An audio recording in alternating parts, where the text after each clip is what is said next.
আমার রাসূলের একজন কালো সাহাবী ছিল, তার নাম হচ্ছে হযরতে আসওয়াদ। আমার রাসূল একদিন আসওয়াদকে ডেকে বলে, এ আসওয়াদ, তুমি বিবাহ করবে না? তখন আসওয়াদ বলে, আমি তো কালো, আমার মতো কালো আমার মনে হয় আর কেউ নাই, আমাকে কে বিবাহের জন্য মেয়ে দিবে?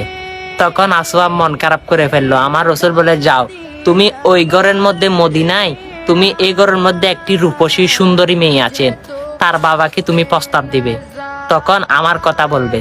তখন সেই আসওয়াদ গিয়ে বলল, হ্যাঁ, এরকম এরকম আমাকে আমার রাসূল পাঠিয়েছেন। তখন মেয়ের বাবা রাজি হলো না, কারণ ছেলেটা হচ্ছে একেবারে কুচকুচে কালো।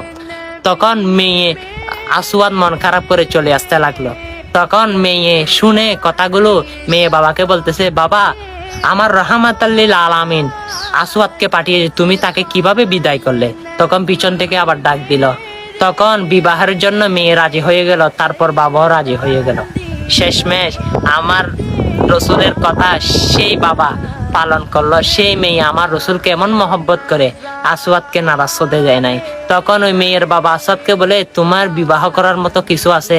তখন বলে, নাই। তখন ওই মেয়ের বাবা আসওয়াদকে বিবাহের জিনিসপাতি কেনার জন্য কিছু টাকা দিল। সে টাকা নিয়ে বাজারে রওনা হলো, বিয়ের বাজার সদাই করবে।